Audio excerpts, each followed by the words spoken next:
Hi friends, ఈ వీడియోని ఒక లైక్ చేసి మా ఛానల్ని సబ్స్క్రైబ్ చేసుకోండి. మీరిచ్చే లైక్ కానీ కామెంట్ కానీ మాకు మోటివేషన్గా ఉంటుంది కాబట్టి లైక్ చేయడం మరిచిపోవద్దు. ప్రేమలో ఓడిపోతే జీవితమే లేనట్టు కాదు, ప్రేమలో ఓడినా భవిష్యత్తులో గెలిచిన వారెందరో. ప్రేమను కాదంటే చాలు ఎదుటివారిని చంపేయడం లేదా తాము చనిపోవడం చేస్తున్నారు ఎంతోమంది. ప్రేమంటే ఇది కాదు. ప్రేమ వల్ల నలుగురిని బతికించాలి తప్ప కుటుంబాల్లో విషాదం నింపకూడదు. ప్రేమంటే యువతి యువకుల మధ్య పుట్టేదే అని ఎవరు చెప్పారు? ఏ రాజ్యాంగంలో రాసుంది? మన మహామత గ్రంథాలైన రామాయణం, మహాభారతం, ఖురాన్, బైబిల్ ఎందులోని కూడా ప్రేమ ఇద్దరి యువతి యువకుల మధ్య పుట్టేది మాత్రమే అని వివరించలేదు. ఎవరి మధ్యనైనా ప్రేమ పుట్టొచ్చు. తల్లిదండ్రులు బిడ్డ మీద చూపించేది ప్రేమే. బిడ్డ తల్లిదండ్రుల నుంచి కోరుకునేది ప్రేమే. చివరికి ఇంట్లో మనం పెంచుకునే కుక్కపిల్లలు, పిల్లి పిల్లలపై కూడా మనం చూపించేది ప్రేమే.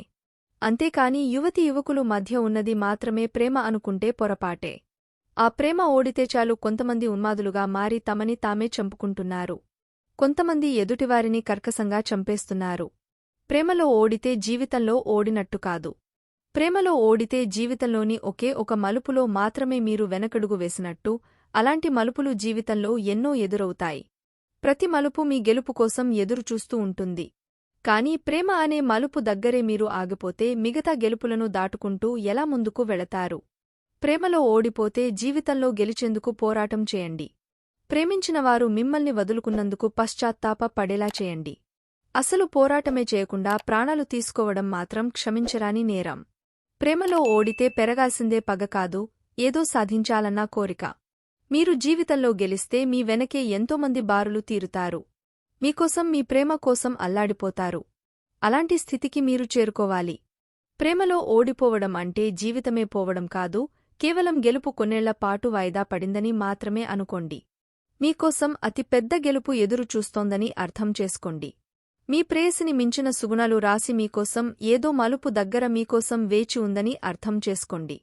జీవితంలో ముందుకు సాగుతూ వెళితే మీ జీవిత భాగస్వామిని ఎక్కడో దగ్గర కలుసుకుంటారు. కానీ జీవితాన్ని అంతం చేసుకుంటే మీకే కాదు, మీ కన్నవారికి కూడా జీవితమే పోతుంది. జీవితాన్ని ఆనందంగా నడిపించేది సానుకూల వైఖరి మాత్రమే. ఎప్పుడైతే మీరు ప్రతికూలంగా ఆలోచించడం మొదలు పెడతారో అక్కడే పతనం మొదలైపోతుంది. ఈ సృష్టిలో మంచి సైకోథెరపిస్టు ఎవరైనా ఉన్నారంటే అతను శ్రీకృష్ణుడు మాత్రమే. భగవద్గీతలో శ్రీకృష్ణుడు ఏం చెప్పాడో ప్రతిసారి గుర్తు తెచ్చుకోండి. పనిచేయడం వరకే మీ బాధ్యత, ఫలితం ఎలా ఉండాలని నిర్ణయించే శక్తి మీకు లేదు. అలాగే మీరు కూడా ఒక వ్యక్తిని ప్రేమించడం వరకే మీ పని, ఆ వ్యక్తి మీ ప్రేమను అంగీకరించాలా వద్దా అన్నది వారి ఇష్టం. ప్రేమలో ఓడిపోతే కొంతమందికి జీవితం మీదే రోత పుడుతుంది.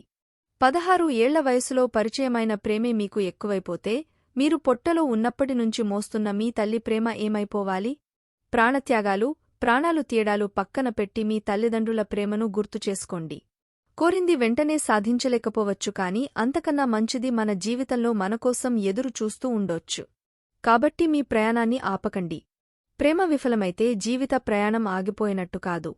బస్సు ఎన్ని మజిలీలను దాటుతూ వెళుతుందో జీవితం కూడా అలా మజిలీలుగా సాగుతూనే ఉంటుంది. ప్రతి మజిలీలో ఎవరో ఒకరు దూరం అవుతూనే ఉంటారు.